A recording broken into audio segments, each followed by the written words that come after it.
본문 말씀으로 낙심에 휩싸일 때 제목으로 말씀 나눌 때 하나님께서 오늘도 우리에게 크신 은혜로 충만하게 채우실 줄로 믿습니다. 지금 중고등부 청년부 연합수련회로 7곳 캠프장에서 진행되어지고 있는데, 그래서 오늘 그곳에 봉사하러 가신 우리 성도님들이 많이 계십니다. 그래서 이곳에 인원이 이제 많지는 않은데, 그러나 하나님께서 기도하러 나오신 우리 성도님들, 수많은 인원들보다 이 소수의 인원들의 기도를 들으시고 이 교회 가운데 또 이 땅 가운데 놀라운 은혜로 축복해 주실 줄로 믿습니다. 자, 1968년 멕시코 올림픽 마라톤 경기에서 참 감동적인 장면이 나왔습니다. 탄자니아의 존 스티븐 아쿠아리라는 선수가 있었습니다. 자, 그가 42.195km를 달리는 중에 중간 한 19km를 달릴 즈음에 함께 참가했던 선수들과 부딪히면서 넘어졌어요. 그래서 어깨도 다치고 다리뼈도 탈골될 정도로 아주 무릎을 심하게도 다쳤습니다. 결승점까지 아직 20km 이상이 남아있는 상황이었기 때문에 지금 다친 그 상황에서 바로 레이스를 포기한다고 해도 전혀 욕먹을 상황이 아니었습니다. 전혀 괜찮은 상황이었습니다. 또한 그 멕시코는 해발 2000m 이상의 고지대를 달리는 마라톤이었기에 그때 올림픽 마라톤에 참가한 선수 중 75명의 선수 중에 무려 18명이나 마라톤 완주를 실패했었다고 합니다. 그렇기 때문에 아쿠아리 선수 역시 고지대에서 마라톤을 뛰다 보니까는 산소 결핍으로 많이 힘들어했고요. 또 더군다나 경기 중에 심각한 부상을 입었기 때문에 걷지도 못할 정도의 심각한 부상을 입었기 때문에 더 이상 달리지 않고 경기를 포기해도 누가 뭐라고 이야기할 사람도 없는 그러한 상황이었습니다. 하지만 그 마라톤에서 아쿠아리 선수는 끝까지 포기하지 않고 그 다친 무릎, 탈골된 무릎에 붕대를 감고 계속해서 앞으로 그 나머지 20km가 넘는 그 거리를 걸으면서 그렇게 갔다고 합니다. 자, 그가 계속해서 달린 결과 경주를 완주한 57명의 선수 중에서 마지막 선수로 그 경기를 완주를 했었던 것입니다. 자, 그가 결승선을 통과하고 나서 인터뷰에서 기자들이 이렇게 물었습니다.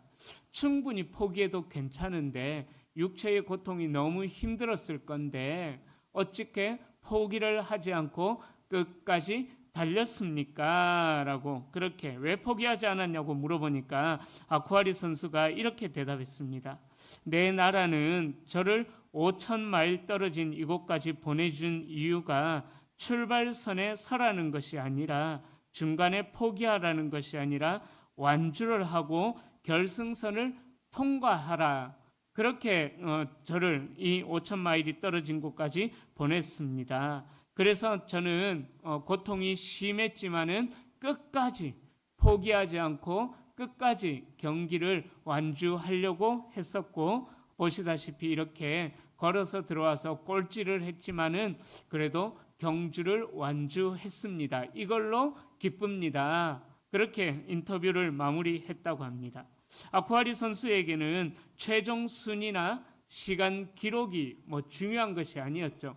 그는 끝까지 경주를 완주하느냐 하지 못하느냐, 그것이 아쿠아리 선수에게 중요했던 것입니다.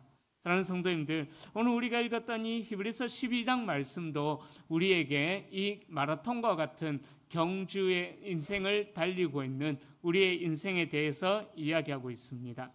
우리의 인생의 신앙생활도 마라톤과 똑같다라는 거죠. 운동선수가 우승의 자리에 오른다거나 또 경기를 마무리하기 위해서는 끊임없는 노력과 끊임없는 인내, 끊임없는 훈련이 마라톤 선수, 또 마라톤 선수뿐만 아니라 모든 경기에 참여하는 선수들에게는 그러한 인내의 훈련이 필요했었던 것입니다. 훈련 중 포기하고 싶은 그런 고통과 절망의 상황이 다가온다고 할지라도, 그러나 그 많은 고비들을 참아내고 끝까지 견디고 나면은 완주를 하게 되는 것처럼 최후 승리를 얻게 되는 것이 우리의 인생 또 신앙생활이다라는 거죠. 자, 그렇다면 하나님 나라를 향해 달리는 믿음의 경주자인 우리에게 어떠한 자질이 필요할까요?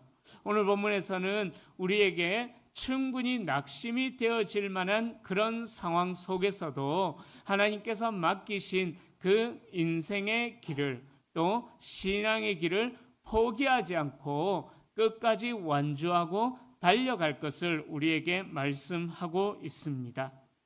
본문에서 저자는 우리의 신앙의 경주를 완주하기 위하여서 꼭 필요한 내용을 우리에게 말씀해 주고 있습니다. 자, 히브리서 저자는 11장에서 믿음의 용사들, 에어컨을 약풍으로 바꿔도 될 것 같아요. 히브리서 저자는 11장에서 믿음의 용사들을 언급한 후에 이제 그리스도인들에게 환난 가운데에서 인내하라라고 그렇게 권면하면서 12장 말씀을 시작합니다. 그러니까 11장에서 과거의 믿음의 선진들을 통하여서 그들의 믿음이 어떠했는가를 여러 믿음의 조상들을 통하여서 이야기한 후에 12장에서는 현재를 살아가는 우리 성도들이, 그리스도인들이 신앙생활을 어떻게 해야 할 것인가를 우리에게 가르쳐주고 있다라는 거죠. 하나님의 자녀된 자들은 비록 삶에서 일어나는 괴로움과 두려움으로 뒤덮여서 낙심의 상황에 처한다고 할지라도 그 속에서 하나님의 뜻을 발견하고 믿음으로 승리해야 될 것을 우리에게 말씀하고 있는 것입니다. 자, 오늘 본문에 보면은 인내라는 단어로 시작하는데요. 이 인내라는 단어는 초대교회 성도들에게 신앙의 본질을 드러내는 덕목이었습니다.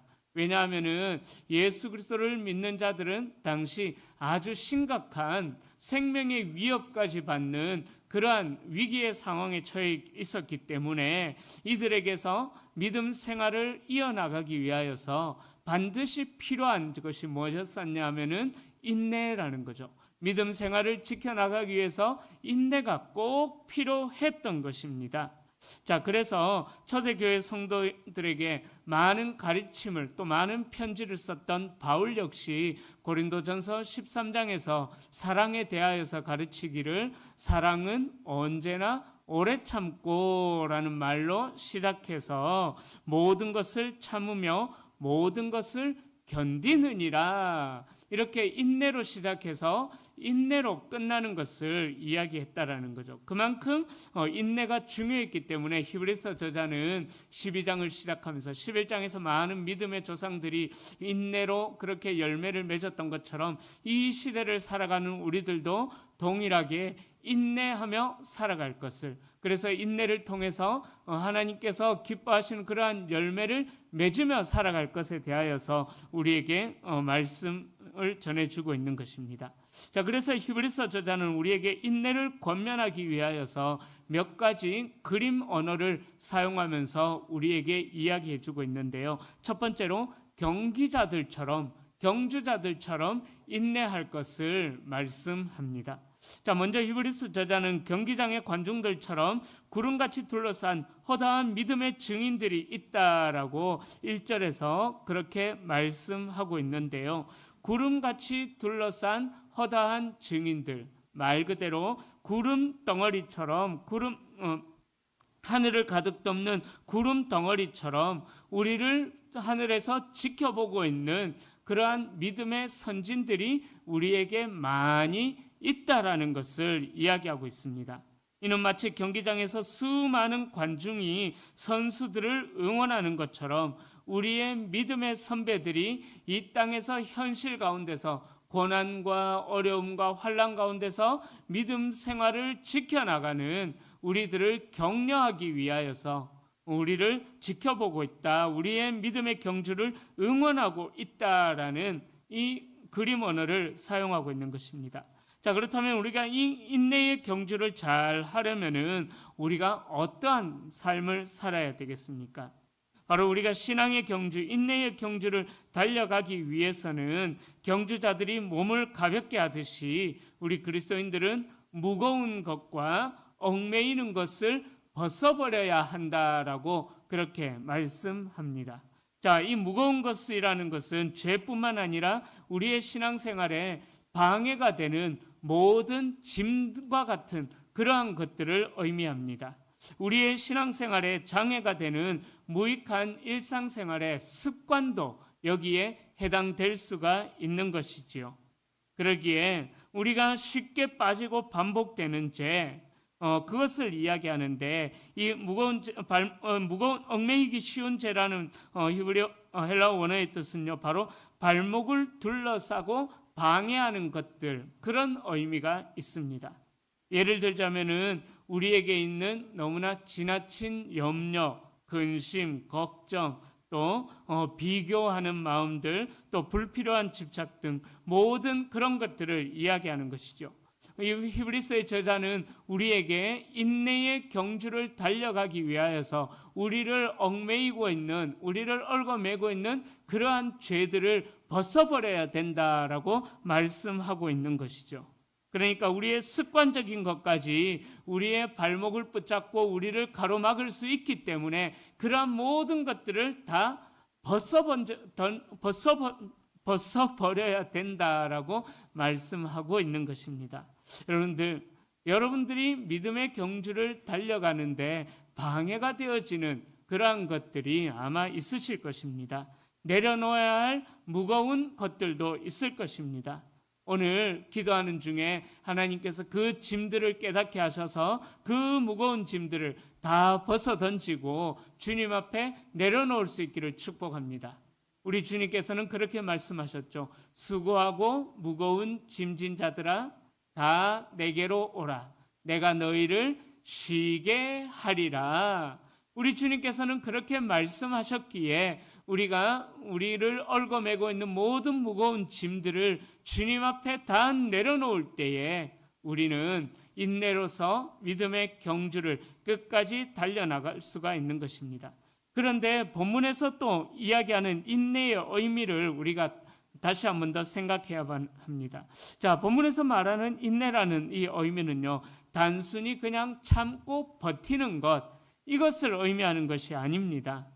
바로 본문에서 이야기하는 인내는 무거운 것을 짊어지고도 끝까지 나아가려는 적극적인 견딤을 뜻하는 것입니다. 그런데 본문에서 무거운 짐을 얽어매는 짐들을 벗어버려라 했는데 본문에서 이야기하는 인내라는 의미는 무거운 것을 짊어지고도 끝까지 나아가는 적극적인 견딤을 뜻하는 거예요. 좀 반대되는 것 같죠, 그죠? 벗어버리라 했는데 무거운 짐을 재라. 어떤 의미인지는 아시겠죠, 그죠? 자, 우리가 신앙생활을 해 나가는 동안 우리가 짊어져야 될 짐들이 있어요. 예수 그리스도를 믿는 그리스도인들은 모두 다 예수 그리스도의 제자들입니다. 제자로서의 삶을 살아가는 동안 우리가 반드시 감당해야 될 사명의 짐이라는 것이 있습니다. 우리 주님께서는 인내로서 그 사명의 짐을 짊어지고 끝까지 달려갈 것을 우리에게 말씀하고 있다라는 것입니다. 그러기에 우리에게는 이 인내의 짐을 끝까지 지고 적극적으로 견디면서 나아가는 동안 우리에게는 꾸준한 훈련이 우리에게 필요하다라는 것이죠. 멈추지 않는 꾸준한 훈련이 우리에게 반드시 있어져야만 한다라는 것입니다. 이 훈련이 없으면은 인내를 짊어지는 또 사명을 짊어지는 훈련이 없으면은 우리는 가다가 쓰러져서 일어날 수도 없기 때문인 것입니다. 예를 들자면은 신앙의 경주가 단거리 달리기와 같은 경주가 아니기 때문입니다. 바로 마라톤과 같기 때문입니다.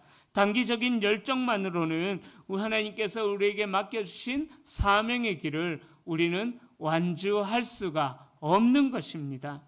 때로는 넘어지기도 할 것이고 때로는 속도가 줄어들기도 할 것입니다. 그러나 끝까지 견딜 수 있는 그러한 방법, 끝까지 달려갈 수 있는 그러한 길은요, 우리가 평상시에 하나님을 가까이 하면서 하나님의 말씀 중심으로 우리에게 주신 그 하나님의 뜻을 깨달음으로 인해서 그 사명의 길을 걸어가기 위해서 경건의 꾸준한 훈련이 우리에게 있어져야 된다라는 것이죠. 그렇게 우리에게 경건의 훈련이 있어질 때에 우리는 하나님께서 맡기신 그 사명의 길을 인내로 달려갈 수가 있다라는 것입니다. 자, 발명가 에디슨은 전구를 발명하기 전에 무려 1000번이 넘는 실패를 반복했다고 합니다. 그래서 사람들은 에디슨이 전구를 발명했을 그때에 그 일들이 에디슨의 그 발명이 실패라고 이야기했지만, 그러나 에디슨은 이렇게 이야기합니다. 나는 단지 1000가지의 안 되는 방법을 찾았을 뿐입니다.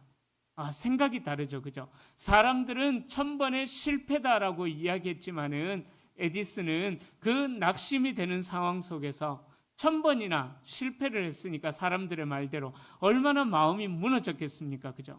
그러나 이 에디슨은 이렇게 나는 1000가지 안 되는 방법을 발견했을 뿐입니다. 이 위대한 말을 남겼던 것입니다. 여러분, 이처럼 우리의 신앙도 실패를 경험하게 될 것이고, 그 실패를 통해서 낙심의 절망이 우리의 마음에 들어오기도 할 것입니다. 그러나 우리는 그 절망의 상황들을 바라보는 시각이 달라져야만 하는 것입니다. 그것이 실패가 아니라, 우리의 인생을 무너뜨리는 절망이 아니라 그 넘어짐의 자리를 딛고 일어나서 하나님께서 맡기신 사명의 자리로 한 걸음 더 달려나갈 수가 있다라는 것입니다. 그러기에 우리에게 주어진 그 절망의 상황이 우리를 무너뜨리지 못한다라는 것입니다. 사랑하는 성도님들, 때로는 우리가 포기하고 싶기도 하고, 또 우리의 기도가 응답되지 않아서 낙심이 들기도 하고, 또 환경이 변하지 않아서 우리에게 힘이 빠지는 그러한 상황에 처한 분들도 계실 것입니다. 그러나 기억하십시오. 주님은 포기하지 않는 자에게 반드시 결승점에서 누리고 맛보게 되는 하나님의 은혜, 하나님의 영광을 경험케 하실 줄로 믿습니다. 포기하는 자에게는 결승점의 영광이 주어지지 않는다라는 것입니다. 그 결승점에는 우리 주님께서 서 계신 줄로 믿습니다.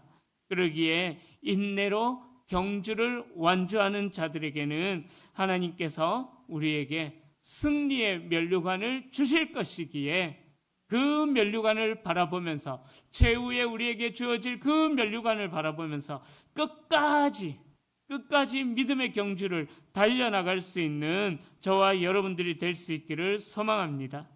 자, 그리고 또 이 히브리서의 저자는 한 가지 더 이야기를 하고 있는데요. 바로 결승점만을 바라보면서 달려갈 것을 우리에게 이야기하고 있습니다. 자, 우리 2절 말씀 함께 읽어보겠습니다.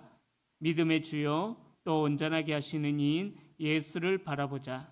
그는 그 앞에 있는 기쁨을 위하여 십자가를 참으사 부끄러움을 개의치 아니하시더니 하나님 보좌 우편에 앉으셨느니라. 아멘.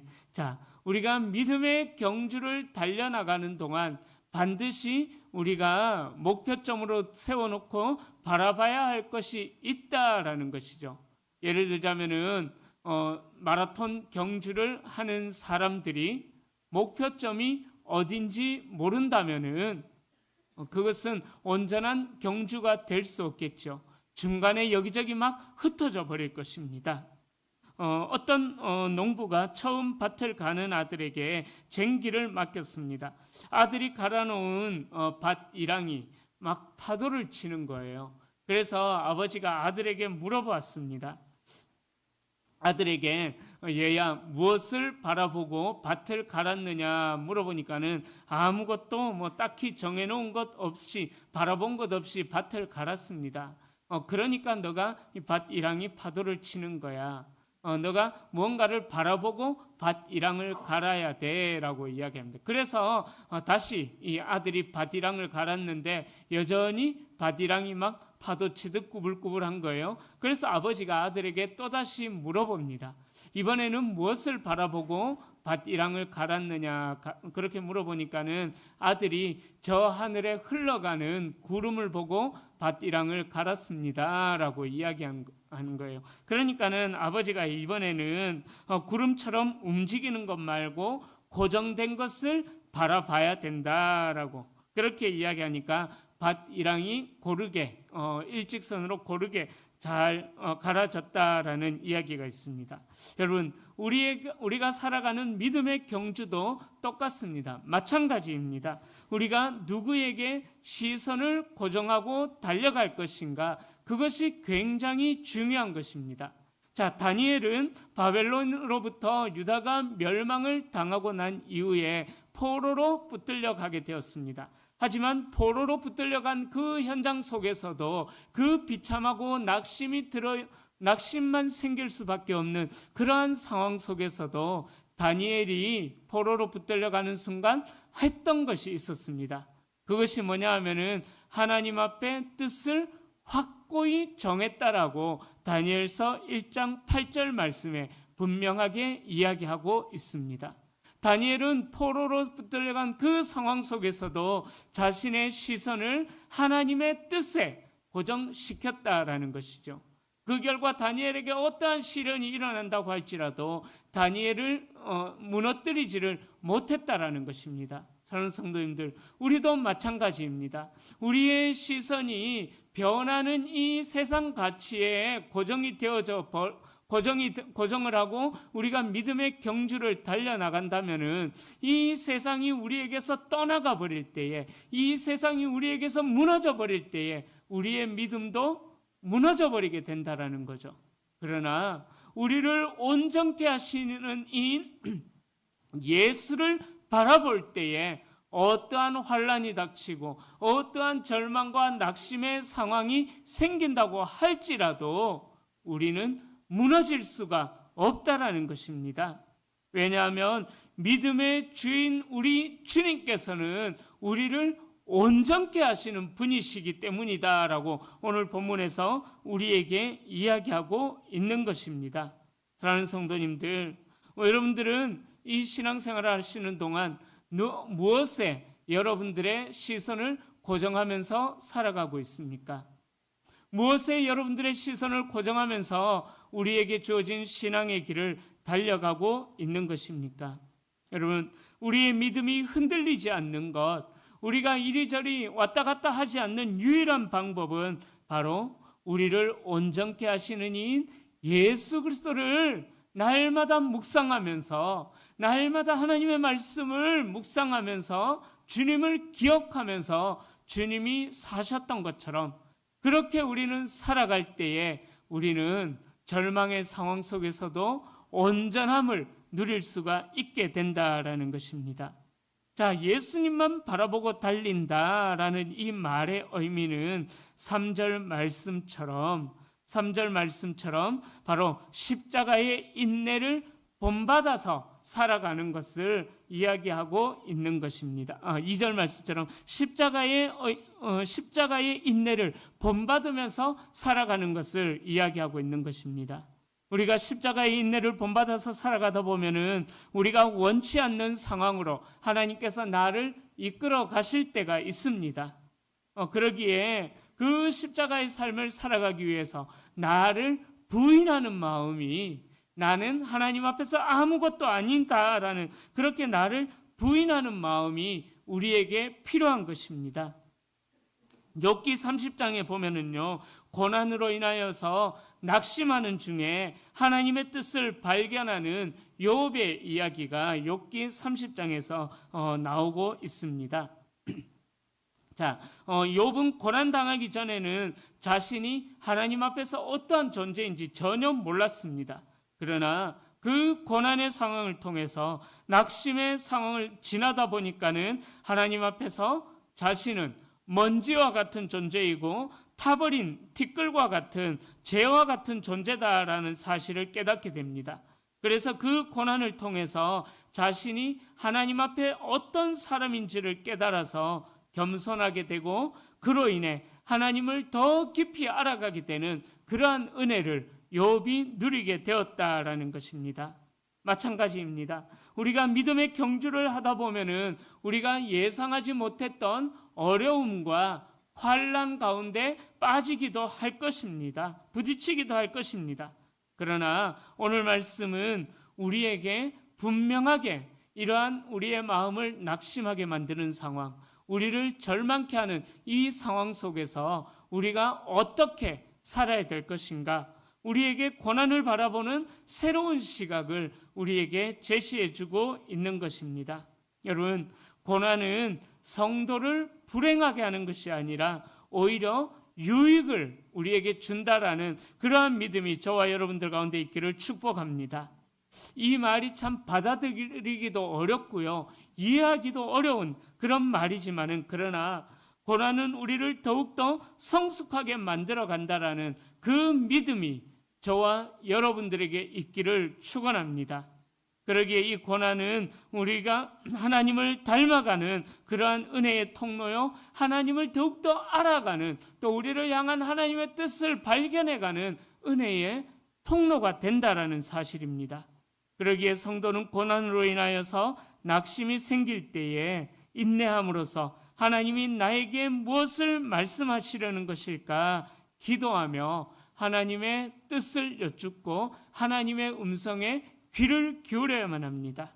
고난으로 인해 낙심하거나 하나님을 원망하지 마십시오. 믿음의 경주를 하다 보면은 처음 마음을 잃어버려서 나태해지기도 할 것이고 잘못된 길로 갈 때도 있을 것입니다.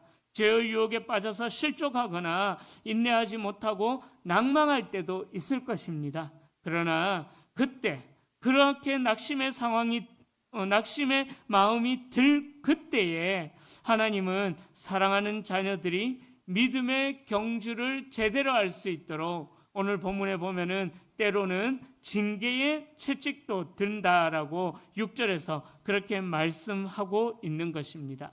마치 주마가편이라는 말처럼 달리는 말에 채찍질을 함으로써 더 잘 달리도록 그렇게 인도하는 것처럼 하나님께서는 우리로 하여금 때로는 이 고난이라는 징계를 통하여서 또 우리의 마음을 낙심케 만들어버리는 그러한 상황을 우리에게 허락함으로 인해서 우리로 하여금 하나님을 향한 믿음을 시험하시고 그 시험에서 무너지지 않도록 우리에게 힘을 주시고 달리는 말에 채찍질하는 것처럼 우리가 더 힘내서 달려갈 수 있도록 우리를 하나님께서 인도해 나가신다라는 것입니다. 그러기에 우리를 믿음의 경주를 제대로 수행할 수 있도록 하나님께서 우리에게 때로는 고난도 허락하실 그때에 그 고난을 통하여서 우리를 향한 하나님의 사랑을 더 깊이 체험하고 하나님 앞에서 신실함을 지켜나가는 우리 성도님들이 될 수 있기를 축복합니다. 자, 그리고 그 신앙의 목표를 향해 달려갈 때 바로 그 자들에게는, 인내하며 달려가는 그 자들에게는 인내의 열매가 주어질 것이다라고 우리에게 오늘 본문에서 또 말씀하고 있습니다. 여러분, 인내라는 것은 분명하게 쉬운 것은 아닙니다. 하지만 그 열매는 너무나 달콤할 것입니다. 우리에게 너무나 유익한 열매가 될 것입니다. 인내는 10절 말씀처럼 우리로 하여금 하나님의 거룩함에 참여하게 되는 그러한 은혜가 있기 때문인 것입니다. 여러분, 자녀가 잘되라고 아버지가 징계하듯이 성도에 대한 하나님의 징계의 궁극적인 목적은 오늘 11절 말씀처럼 의와 평강의 열매를 결국 맺게 하시는 것이 목적이다라는 것입니다. 우리 오늘 마지막 말씀 함께 다시 한 번 더 읽어봅니다. 무릇 징계가 당시에는 즐거워 보이지 않고 슬퍼 보이나 후에 그로 말미암아 연단받은 자들은 의와 평강의 열매를 맺느니라. 아멘, 아멘. 11절 이후 말씀은 우리에게 놀라운 은혜를 선포하고 있습니다.